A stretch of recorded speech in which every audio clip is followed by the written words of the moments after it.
A young couple sets out on a cross-country road trip. They document everything, the smiles, the laughter, the beautiful places they visit. To the outside world, it looks like a dream, a perfect relationship, a perfect life. But behind the camera, something wasn't right, because just weeks later, only one of them would return home, and the other would be found dead. This is the story of Gabby Petito. Welcome to True Crime Journals. If you're interested in real cases that reveal what really happens behind closed doors, cases that start off normal but take unexpected turns, make sure you subscribe and stay with me till the end, because this case isn't just about what happened, it's about the signs that were there all along. And as you watch, I want you to think about this. At what point do you think things started to go wrong? Gabby Petito was just 22 years old. She was described by friends and family as kind, creative, and full of life. She loved documenting moments, taking pictures, capturing memories, and sharing her experiences with others. Like many young people, she had a dream: to travel, to explore, to see the world. And in 2021, she decided to do exactly that. She set out on a cross-country road trip with her fiancé, Brian Laundrie. The plan was simple. They would travel across the United States, living in a van, documenting their journey, and sharing their van life experience online. At first glance, it looked like everything was going perfectly. On social media, their life seemed almost ideal. Beautiful landscapes, smiling photos, moments of laughter and adventure. The kind of content that makes people stop scrolling and think, I wish I had that life. But here's the thing about social media. It only shows what people want you to see. Behind those perfect posts, there were cracks, small ones at first, easy to miss, but they were there. And eventually, those cracks would become impossible to ignore. In August 2021, police in Moab, Utah received a call. Someone had reported a disturbance, a couple arguing. When officers arrived, they found Gabby and Brian. They separated them, and almost immediately, something stood out. Gabby was visibly upset. She was crying, shaking, trying to explain what had happened. Her voice trembled as she spoke. She blamed herself, saying she had anxiety, that she had caused the argument. Meanwhile, Brian appeared calm, composed, almost unaffected. He spoke casually, even joked at times. To the officers, it didn't seem like a serious situation. They treated it as a minor domestic issue. No charges were filed. Instead, they decided to separate the couple for the night. At the time, it seemed like a reasonable decision. But looking back now, many people see that moment differently. After watching that footage, what do you think? Did it look like a simple argument, or did something feel off? After the police encounter, the couple continued their journey, but something had changed. The dynamic felt different, subtle, but noticeable. Communication between Gabby and her family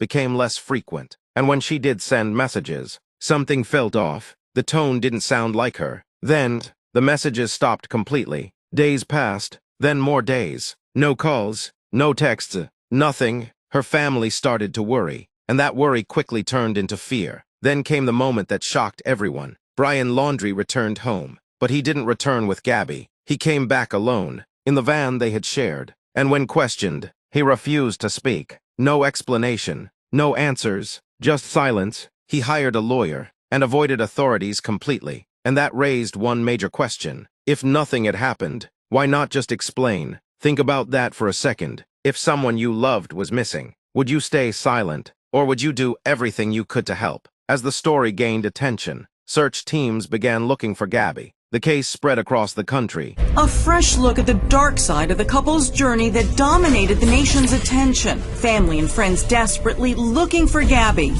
who would vanish after taking a dream trip across state parks, ending with the murder of the young 22-year-old. People followed every update, every development, hoping for answers. Days later, those answers came, but not the ones anyone was hoping for. Gabby Petito's remains were found in Wyoming. The cause of death was ruled a homicide. The whole world was looking for her.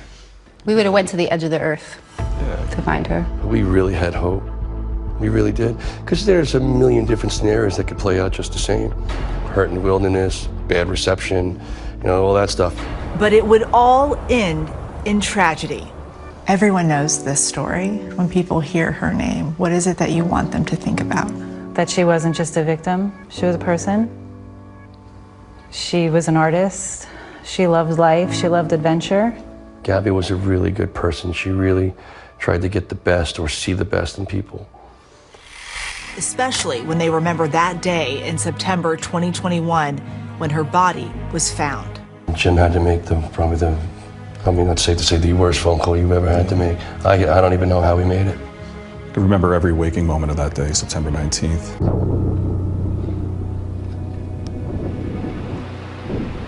On September 19th, the FBI announced that they had located remains just outside Grand Teton National Park in Bridger Teton National Forest. Human remains were discovered, consistent with the description of Gabby Petito. They came in and they said, we found remains consistent of your daughter.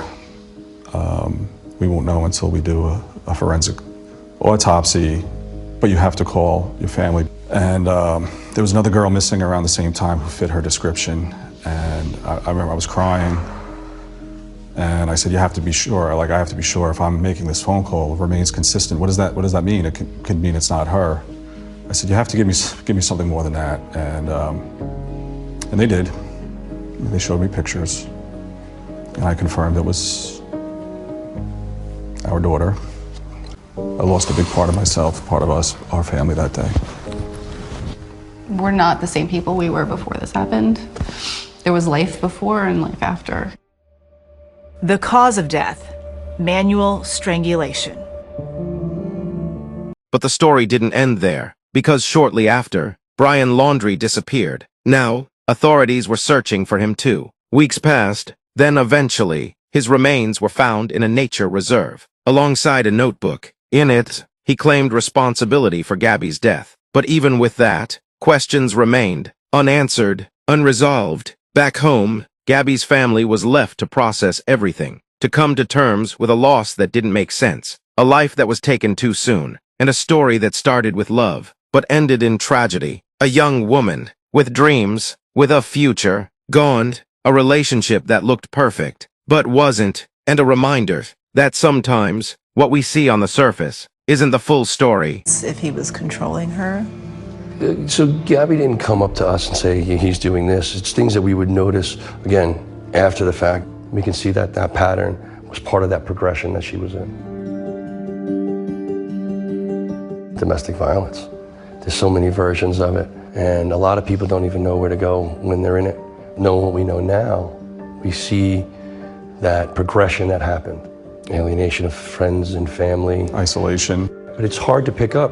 But when you get a high-level view, and you can see the path that was leading to, and that's part that is hard for us. And that's one of the reasons why we started the foundation, the Gabby Petito Foundation, to teach others and other parents. There might be some tips that you could talk to your child about. Try to let them know that you are there for them and that there are resources out there. We get messages all the time from people saying, I didn't realize I was in a bad relationship or potentially violent relationship until I saw her story. I saw it, I got help, and I safely got out. And if it wasn't for her, I wouldn't be here today. Yeah. If this case made you think, make sure you subscribe to True Crime Journals, because we uncover stories like this. And before you go, tell me, do you think this could have been prevented, or were the warning signs already too late? Let us know in the comments, and I'll see you in the next case.